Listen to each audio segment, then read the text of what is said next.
प्यारे बच्चों, welcome to my channel Verma study 2020 बुकलाना। मैं यूपी बोर्ड की क्लास 11th के छात्र छात्राओं के लिए इकोनॉमिक्स सब्जेक्ट को हिंदी माध्यम से मैं फुल कोर्स कराऊंगा।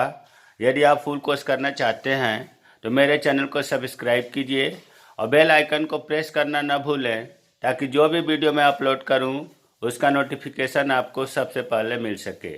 प्यारे बच्चों, भारतीय अर्थव्यवस्था के विकास में चैप्टर 7 चल रहा है, रोजगार, समृद्धि, अनौपचारिकरण, अन्य मुद्दे। इसमें 3 वीडियो हो चुका है, आज पार्ट 4 है। आज हम लोग पढ़ेंगे कि बेरोजगार या बेरोजगारी किसे कहते हैं और इसके विभिन्न स्वरूप क्या है, विभिन्न प्रकार क्या है। देखिए, बेरोजगार, अनएम्प्लॉयमेंट, इसकी परिभाषा के लिए वैसे तो आप जनरल जानते हैं कि जिनको रोजगार नहीं मिला है उन्हें बेरोजगार कहते हैं, लेकिन थोड़ा सा अर्थशास्त्री की दृष्टि से इनमें 3 बातें समाहित है।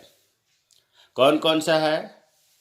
पहला पॉइंट ये है कि जो व्यक्ति काम करना चाहता है, काम करने के इच्छुक है, चाहता है, और दूसरा है कि वो काम कर भी सकता है, वह स्वस्थ है, योग्य है, शारीरिक तथा मानसिक दृष्टि से कार्य करने योग्य है, काम कर सकता है। इसमें आप ये समझिए कि शारीरिक और मानसिक रूप से स्वस्थ है, काम करने लायक है।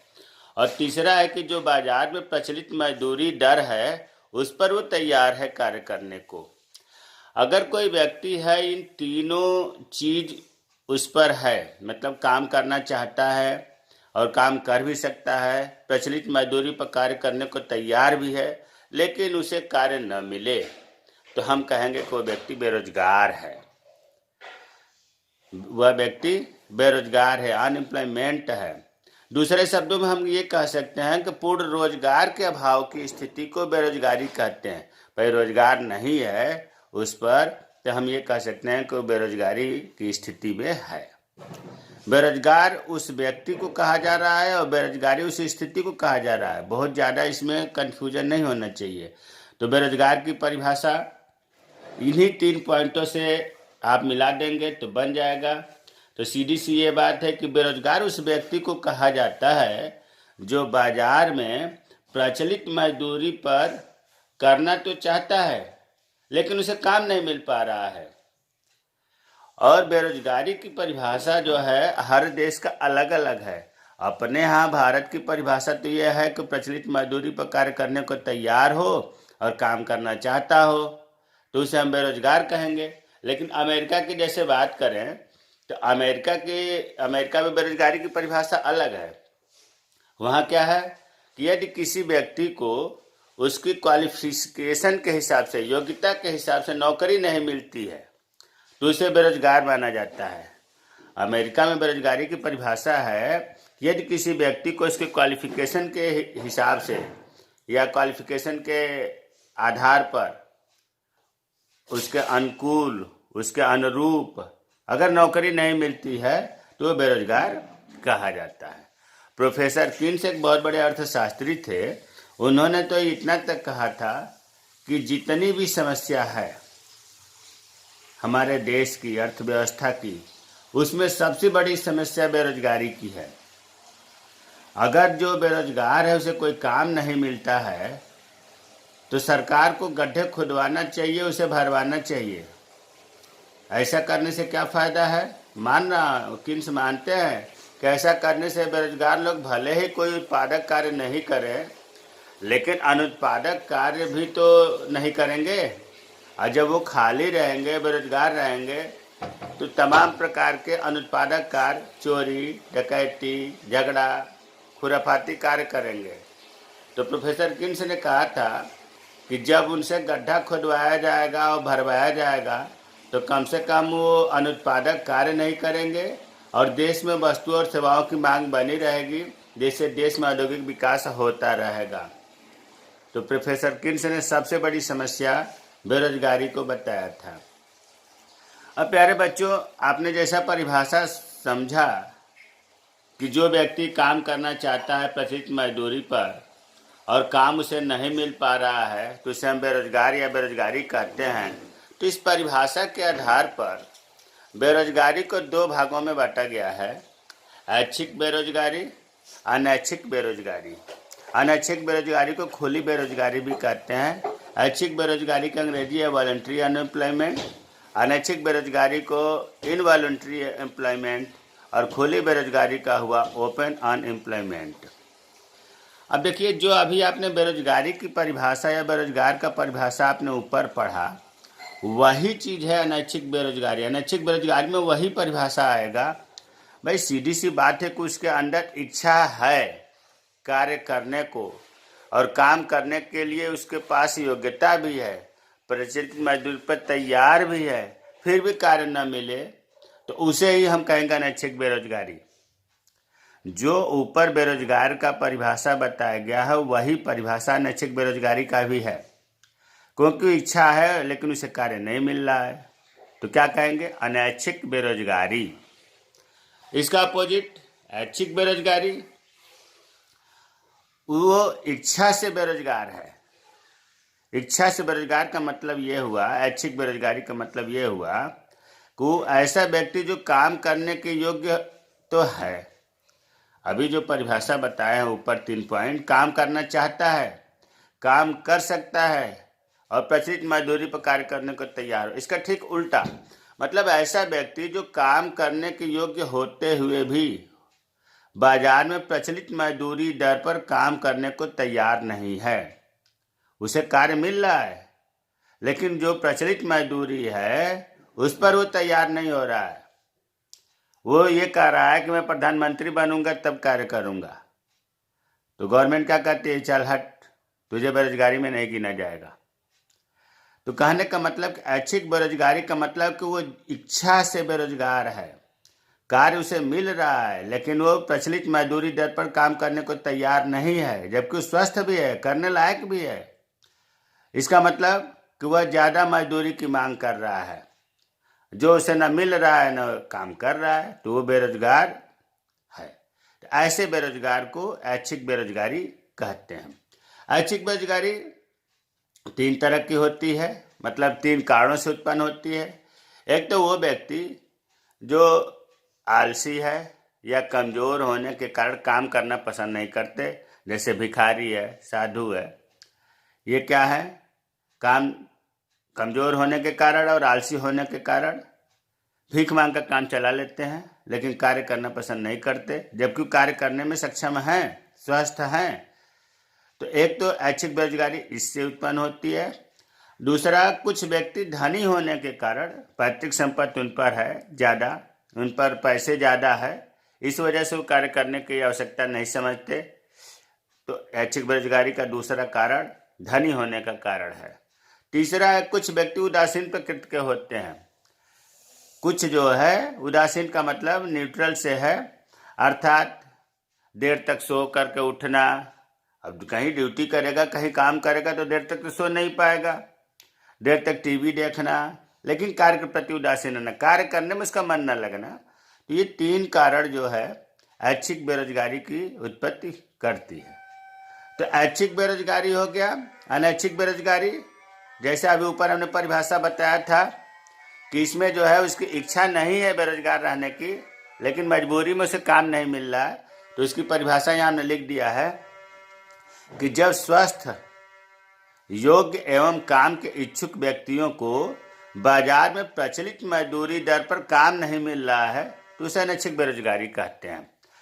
तो बेरोजगार की जो परिभाषा है, अगर हम ये कहें कि अनैच्छिक बेरोजगारी की ही परिभाषा है, तो परिभाषा के हिसाब से बेरोजगारी 2 प्रकार की हो गई, ऐच्छिक बेरोजगारी, अनैच्छिक बेरोजगारी। ऐच्छिक बेरोजगारी में अपनी इच्छा से वो बेरोजगार है, अनैच्छिक बेरोजगारी में इच्छा से नहीं है, वो काम करना चाहता है लेकिन काम मिल नहीं रहा है, इच्छा नहीं है उसको बेरोजगार रहने को, वो तो प्रचलित मजदूरी पर तैयार भी है करने को।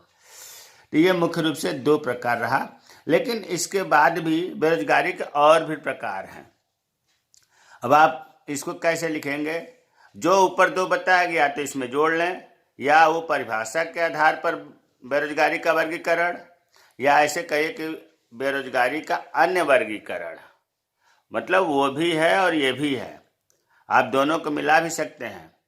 तो बेरोजगारी के स्वरूप या बेरोजगारी के प्रकार में पहला है मौसमी बेरोजगारी।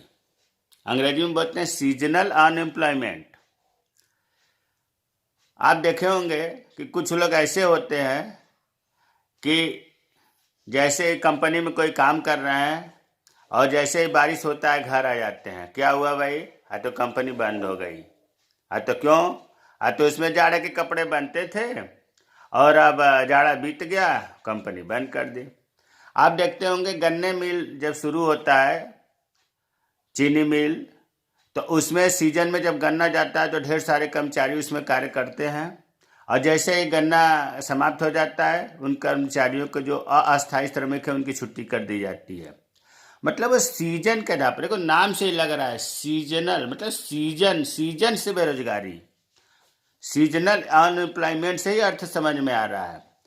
कृषि क्षेत्र में भी होता है, खेती बाड़ी में जब गेहूं की फसलों की बुआई कटाई होती है तो काम खूब रहता है, लेकिन बीच में काम कम हो जाता है, तो ऐसे को हम कहते हैं मौसमी बेरोजगारी, सीजनल अनएम्प्लॉयमेंट।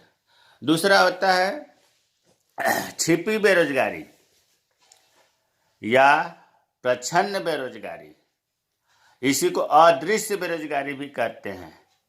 छिपी बेरोजगारी, देखिए रटने से काम नहीं चलेगा, इनके नाम से ही आप उसके भाव को समझ सकते हैं। छिपी बेरोजगारी होता क्या है कि जब हम सब छोटे थे तो छिपी छिपैया खेलते थे। इसका मतलब क्या होता था? इसका मतलब कि उस खेल में जो चोर है वो कहीं यहीं पर छिपा हुआ है, यही है, आसपास में, ये दिखाई नहीं दे रहा है। ठीक उसी तरह से छिपी बेरोजगारी का भी अर्थ यही हुआ कि वो पास में है लेकिन हमें दिखाई नहीं दे रहा है।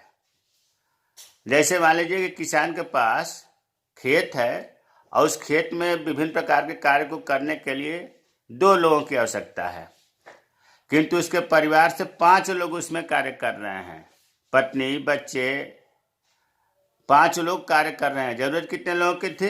2 लोगों की। तो बाकी जो 3 अधिक कार्य कर रहे हैं भले ही उसमें लगे हुए हैं, लेकिन वो छिपी बेरोजगारी कहे जाएंगे। उनकी जरूरत नहीं थी, कार्य 2 भी करेंगे तब भी उतना ही उत्पादन होगा, 5 कर रहे हैं तब भी उतना ही होगा, तो 3 जो है छिपी बेरोजगारी के अंतर्गत हैं। तो हमें उम्मीद है कि छिपी बेरोजगारी समझ में आ गया होगा। छिपी बेरोजगारी का मतलब यह हुआ कि पास में है लेकिन दिखाई नहीं दे रहा। तीसरा है संरचनात्मक बेरोजगारी, स्ट्रक्चरल अनएम्प्लॉयमेंट। नाम से तो कठिन लग रहा है, इसका अर्थ शायद समझ में नहीं भी आ रहा होगा कि संरचनात्मक बेरोजगारी क्या है। देखिए, संरचनात्मक बेरोजगारी तब प्रकट होती है जब बाजार में दीर्घकालिक स्थितियों में बदलाव आता है, लंबे समय में मार्केट में चेंजिंग हो जाए। जैसे मान लीजिए कि कभी ऐसा जमाना था कि भारत में स्कूटर का उत्पादन खूब होता था, और अब क्या है, स्कूटर का उत्पादन बंद हो गया, अब कार का उत्पादन बढ़ रहा है। लेकिन सोचो, जो स्कूटर के मिस्त्री थे, जो स्कूटर के वर्कर्स थे, अब वो तो बेरोजगार हो गए क्योंकि उनको तो कार बनाने आता नहीं है। तो दीर्घकालिक परिवर्तन के कारण संरचनात्मक बेरोजगारी उत्पन्न होती है। और दूसरे रूप में हम समझें कि मान लीजिए कि देश में संरचनात्मक बेरोजगारी बता रहा हूँ कि देश में किसी सेक्टर में नौकरी है, जैसे अभी आपने देखा कि कार के सेक्टर में नौकरी है, लेकिन पब्लिक दूसरे सेक्टर में कार्य चाहती है, स्कूटर क्षेत्र में चाहती है। मतलब कुछ ऐसा स्ट्रक्चर है जिससे नौकरी तो है लेकिन नौकरी पब्लिक को मिल नहीं पा रही है। कहीं न कहीं स्ट्रक्चर में गड़बड़ है, नौकरी कहीं और है और पब्लिक कहीं और चाह रही है। तो ऐसी स्थिति को हम कहते हैं संरचनात्मक बेरोजगारी, कि नौकरी है दूसरे क्षेत्र में है और पब्लिक दूसरे क्षेत्र में चाह रही है, नौकरी होते हुए भी पब्लिक बेरोजगार है। तो इस प्रकार की बेरोजगारी को हम कहते हैं स्ट्रक्चरल अनएम्प्लॉयमेंट। चौथा है प्रतिरोधात्मक या घर्षण जनित बेरोजगारी, फ्रिक्शनल अनएम्प्लॉयमेंट। देखिए, इसको एक ऐसा व्यक्ति जो एक रोजगार को छोड़कर किसी दूसरे रोजगार में जाता है तो दोनों रोजगारों के बीच की अवधि में वह बेरोजगार हो सकता है, जिसे घर्षण जनित बेरोजगारी कहते हैं। एक उदाहरण से समझो कि एक कंपनी में पहले साड़ी की छपाई होती थी, ठप्पा मार करके डिजाइन कलर में भिगो करके साड़ी को फैला करके उस पर ठप्पा मारा जाता था चित्र बनाने के लिए। और धीरे धीरे क्या हुआ कि नई तकनीक आई, नई टेक्नोलॉजी आ गई। अब ये सब प्रिंटेड का काम मशीनों से होने लगा। अब उस समय जो ठप्पा मार करके साड़ी की छपाई करते थे वर्कर्स, या तो कंपनी से निकल गए या कंपनी ने उसे निकाल लिया, फिर वो दूसरे कंपनी को खोजने लगे। तो सोचो कि पुरानी कंपनी से निकलने के बाद और नई रोजगार शुरू करने में या नई नौकरी पाने के बीच की अवधि जो है वो बेरोजगार रहा। इसे ही कहते हैं घर्षण जनित बेरोजगारी। अरे सीधी सी बात है, जब हम चलते हैं तो हमारे पैर का जो निचला सतह है और जमीन के बीच में घर्षण बल कार्य करता है। ठीक उसी तरह से पुरानी नौकरी और नई नौकरी के बीच में जो घर्षण है, जिसके कारण वो बेरोजगार हुआ, उसे हम घर्षण जनित बेरोजगारी कहते हैं।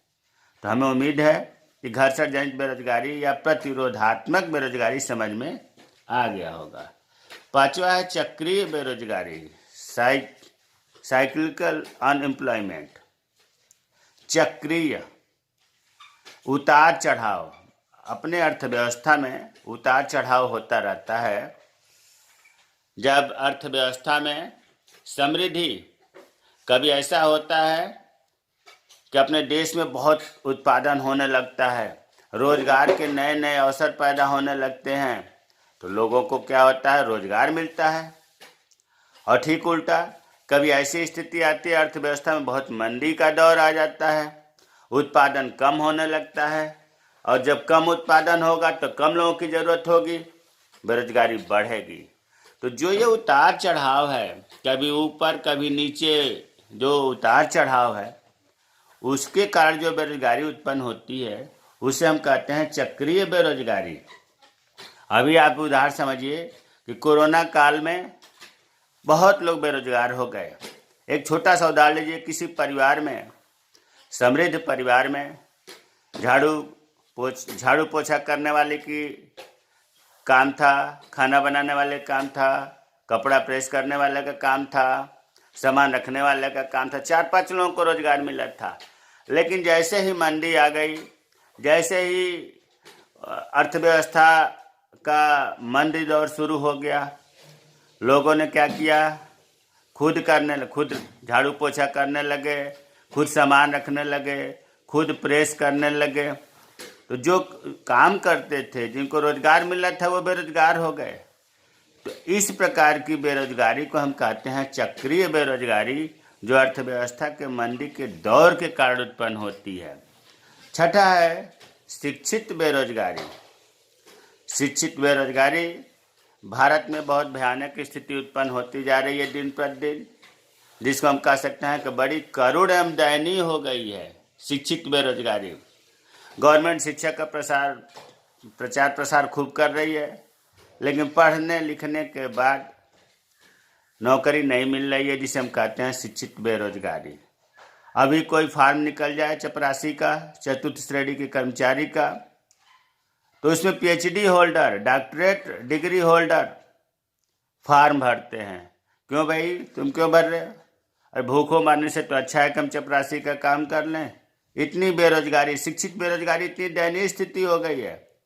दूसरी स्थिति तो व्हाइट कॉलर की है। व्हाइट कॉलर, सफ़ेद कॉलर।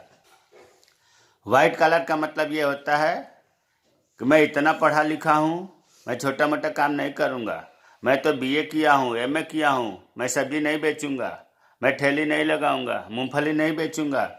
ऐसी समस्या को व्हाइट कॉलर कहते हैं कि मैं इतना पढ़ा लिखा हूँ लेकिन छोटा मोटा काम नहीं करूँगा। इस वजह से भी शिक्षित बेरोजगारी बढ़ रही है। तो शिक्षित बेरोजगारी भी हमें उम्मीद है कि समझ में आ गया होगा। आज हम लोगों ने पढ़ा कि बेरोजगारी किसे कहते हैं, बेरोजगारी के विभिन्न प्रकार कौन से हैं। 6 हमने प्रकार बताया, और इसमें अगर 2 उसे भी जोड़ दें, ऐच्छिक बेरोजगारी, अनैच्छिक बेरोजगारी, तो 8 हो जाएगा। 8 प्रकार की बेरोजगारी आपको समझ में आ गया होगा। अगले वीडियो में हम पढ़ेंगे कि बेरोजगारी उत्पन्न होने के कारण क्या है, इसको दूर करने के सरकार के द्वारा प्रयास क्या किए गए हैं, या आप अपने विचार दीजिए। मुझे उम्मीद है कि आज का वीडियो पसंद आएगा। मेरे चैनल को सब्सक्राइब कीजिए, जय हिंद, जय भारत।